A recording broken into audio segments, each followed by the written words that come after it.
Hi and welcome to today's episode in which I see if it's possible to use some instant soup powder to make a savoury take on a cereal bar. When I did the protein shake cereal bars a couple of months ago, I was thinking it'd be great to come up with an idea for a savoury version of a cereal bar because I don't always want something sweet. The bar recipe was based on a protein shake granola I did a while ago, and my thought process was protein shake is gloopy. Could I use that in place of oil and fat in a granola? That worked really well, so then I thought if I compress it flat, would it make bars? I went to the supermarket and walked past the soup aisle and saw some instant soup pouches, like cup of soup type things. Thought they're a bit gloopy. I wonder if I could use that in place of the protein shake and make a cereal bar. Gonna make 2 batches of bars. One will have the Szechuan hot and sour and the other standard vegetable. I'm gonna use the same base ingredients in both and then just different soups in each. I'm going to take the principle of the chia seed crackers and use some chia seeds in here as well. I'll link to everything that I've mentioned in the description down below. With chia seeds, you add water, let them soak for a while. They swell up and become really gloopy and gelatinous. Then you put them in the oven and it dries them out. So my thought is even if the soup isn't gloopy enough to hold everything together, the chia seeds will absorb some of the liquid and bind everything together. This is a trial run, so I'm going to keep the ingredients somewhat basic, just nuts, seeds, oats, chia seeds, that kind of thing. If it does work, I might have a look on eBay, Amazon maybe, and see if I can find some freeze-dried vegetable pieces to give an extra bit of flavour, texture, that kind of thing. Both soups have got dried vegetables in them. The Szechuan one's got things like onion, carrot, red pepper and leek. The vegetable one has got carrots, split peas and peas in there as well. This one's got pasta in it.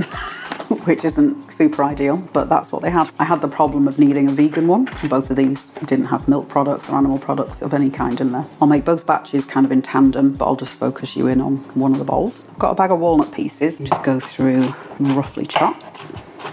Use any nuts at all you like in here. I'm using walnuts because they're nice and savoury. There's all the walnut pieces. Some are tiny, some are bigger.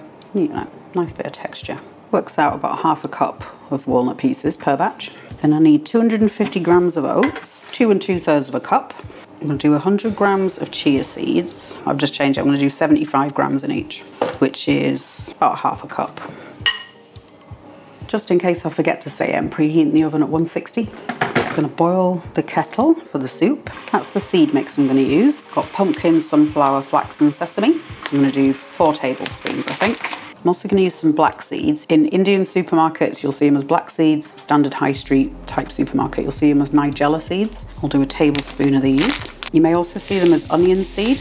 They've got a very oniony kind of flavour to them, but they're not part of the onion family. But you can see there's kind of an absence of light. There's no shine on them whatsoever. The Vanta black of seeds. Chuck one of those in each. I'm going to add in some of these crispy fried onions, just for a bit of extra flavour. It's onion pieces that have been dredged in flour and then deep fried. I'm going to put in 20 grams, which is a 1/4 cup. Give that a mix through. Okay, onto the soup. Vegetable one first. I'm going to add some black pepper, 1/4 teaspoon. And I think I'll do a small pinch of salt, because the soup's already got salt in it, so I don't think it'll need much, like an 1/8 of a teaspoon. So the soup comes up just about to the line there, which is 50 mils. So I'm going to take that up to 350, which is a 1/4 cup. And I might have to add a bit more. I'm not sure if there'll be enough liquid for the chia to absorb. We'll see. I'm just going to go in with a little whisk. I'm going to chuck the soup on and then work that in with my fork.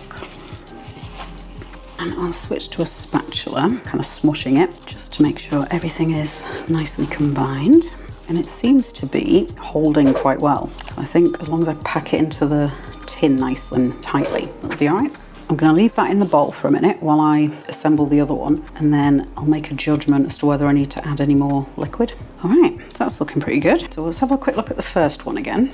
Yeah, that seems to be holding quite well. So I don't think I need to add any more water. I've got 2 of the same size baking tray. I'm going to line those with paper. I've scrunched the paper up, helps it sit in there. Just going to chuck the mixture in. Now the mixture's in, I'm going to go in and flatten it down. And you want to get it ideally in an even layer. And then once I'm fairly confident it's even, I'll then go in and really compress it down. Just going to use a piece of silicone and a potato masher. I'm using the silicone just so it doesn't stick to the masher. When I did the cereal bars, they had bowed really badly, so I might set a timer while they're in the oven and come and flatten them every 15 minutes or so. And then I'm going to cut them into bars now, because it will be a nightmare trying to do it once they're hard. Cutting them at this stage will also allow the heat from the oven to get in the sides there a tiny bit, which will speed up the drying out process. Because if it's just a solid slab, it's going to take a little bit longer for them to dry. I've got 16 pieces altogether. I'm going to get these in the oven. I've put that first tray on the middle shelf, and then this one will go on the top shelf. I have put it on the top shelf, so I might have to drop them down if it gets too dark. If these behave in the same way that the protein bars did, they still feel somewhat soft when they're ready, but then after a couple of minutes out of the oven, they start getting really hard. So don't expect them to feel fully crisp before taking them out. Oh, this is a fan oven. So if yours isn't fan, you're gonna need to go 20 degrees higher. Once they're all done, I'll take them out, put them on racks out of the tin, let them cool completely, which will probably take 45 minutes, something like that, because it's a very cold day and the house is freezing. And then once they're cool, we'll do some eating. Our little savoury cereal bars seem to have come out pretty well, other than one thing, which I will talk you through in just a second. The texture. Nice and hard and crispy. In terms of baking times, I had them in either 44 or 56 minutes. I was doing 12-minute blasts and I was doing like a little tally, if I can get that to focus. But I've got a feeling I might have preemptively ticked one at a stage where I hadn't with the others. At that point, the top was nice and firm and crisp. But when I lifted the paper up, I could feel the underneath was a little bit, not quite damp, but like steam's getting trapped in between the biscuits and the tin. Took the oven shelf out, took them out the tins in the paper and just put them directly on the rack, on the same rack together. I think at that point I did another 12 minutes and I could see, all right, they're good to go. Then I'd remembered I wanted to put cheese in the mixture and I'd forgotten. So I thought, well, I'll put cheese on top of them, give that a go. But then thought maybe I'll only do half of each batch just in case it fails, and then at least I've not ruined the whole lot. So I took 80 grams or so of grated vegan cheese, sprinkled it on, put them back in the oven for, I think it was 12 minutes in total. And I could see it just wasn't melting. It was hot, and if I pushed it, it would like fall apart and kind of squish around. But it wasn't melting the way I wanted it to, because once it melts, it then goes crisp, because vegan cheese is made out of starches predominantly. And when I've made cheese tuiles in the past, I did one for the risotto, it goes really nice and crisp. So then I decided to put them in under the grill, thinking that will give a really quick blast of heat. I think the main problem is that I kept the shelf on the top thing instead of moving it down one, and suddenly started like smelling something.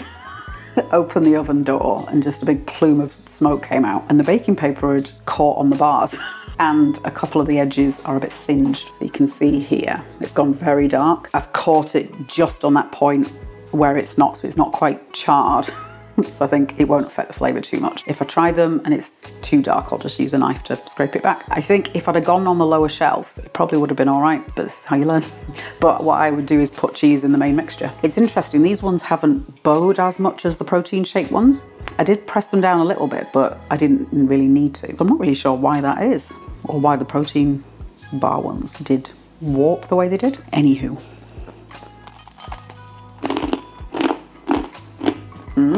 Exactly what I was after.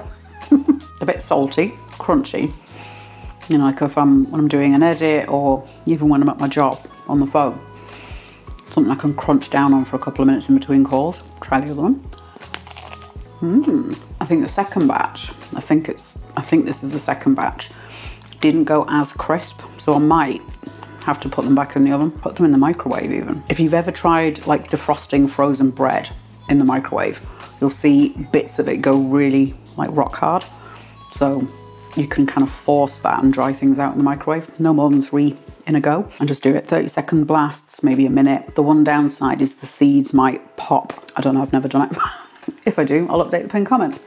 Using the soup seems to have worked well as a binder, and it's a really easy way of getting flavour in there as well, because you just add the soup, and I did what? Salt and pepper. Now that I've proven the concept, I'll keep an eye out for freeze-dried pieces of vegetables, that kind of thing. You could play around with different nuts, different seeds, could use different soup types, that kind of thing. Might be worth trying with a canned soup. What I might try at some point is skipping the soup altogether and making the chia seed cracker base, so soaking the chia seeds in a lot of water. Then once they've swollen up, add the oats, nuts and everything.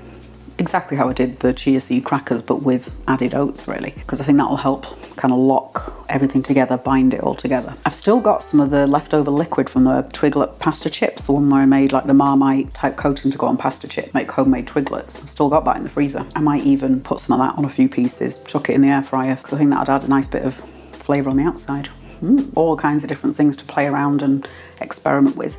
That might even work as a pie crust because it held its shape together fairly well. So as long as you're not trying to go too high up a wall, you know, like in a normal pie tin, I reckon that would work quite well.